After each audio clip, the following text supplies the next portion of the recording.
It was just like one right after another, boom, boom, boom, boom, boom, boom. A workplace shooting leaves 3 people wounded. Happening now. The reason we have the perimeter so wide is because we don't know if that active shooter is somewhere in the scene here. Police say an employee is the shooter, and they are trying to find him tonight.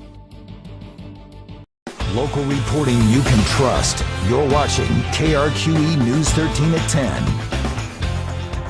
Good evening. We are following breaking news. 3 people shot this evening in a workplace shooting in the South Valley at the Ben E. Keith Foods warehouse, and the gunman tonight still on the loose. Those 3 victims are in critical condition tonight. Just about an hour ago, police identified the shooter as a 30-year-old Wade Melton.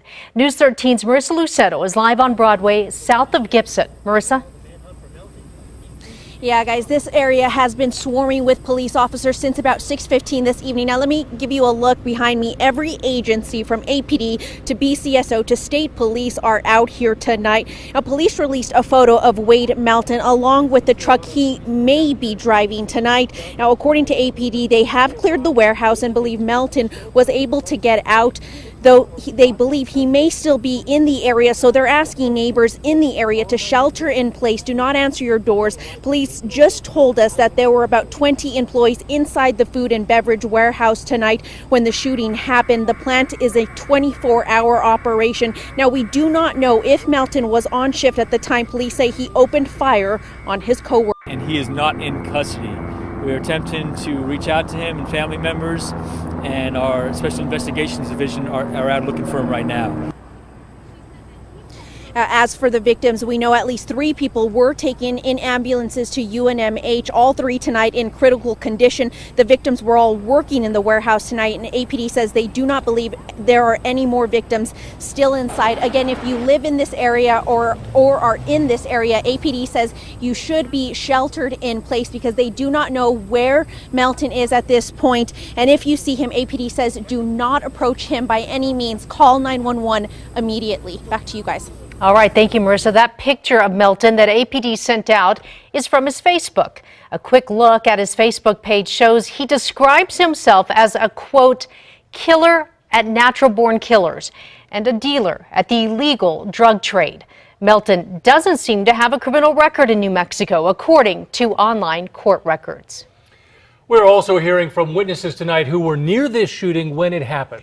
Meanwhile, family members of loved ones who were in the building are waiting to be reunited. Our team coverage continues with Chris McKee, who's live at the scene. Yeah, Jess and Dean, there are a few homes interspersed with a lot of warehouses in this more industrial part of the South Broadway neighborhood. As Marissa described, many of those neighbors are sheltering in place. But when this all went down, one of the neighbors we spoke to described hearing a string of gunshots. Now, that is Luis Chavez, a longtime Albuquerque resident who lives near this warehouse. He said he heard about 5 or 6 shots, one right after another, right around 6:20 tonight. It was dark out when it happened, and Chavez said he had no clue what was going on.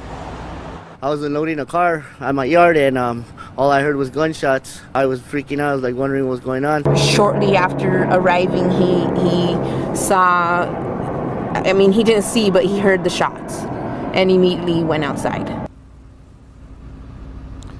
That was Amanda Montoya, who you just heard from there. She didn't want to show her face, but says her boyfriend, whose name she also didn't want to share, was inside the building when the shooting happened. He was not one of the 3 people critically wounded. Montoya told us that her boyfriend typically works in the area of the warehouse where she says she understands the shooting unfolded. Most of the people who were inside the warehouse are actually still being interviewed by police on this crime scene here. A few employees who work here as well were standing outside of this building here, but they were not in the building when the shooting occurred. We tried to speak with them tonight, but they told us they couldn't talk about what happened. Back to you. All right, Chris, thank you. Now, the place where this happened, Ben E. Keith, is one of the largest food and beverage distributors in the country. The Texas company opened that warehouse here in 1991 and recently expanded it, according to their website. Last month, we reported that Ben E. Keith is also looking to build another warehouse near I-40 and Unser with the help of county funding.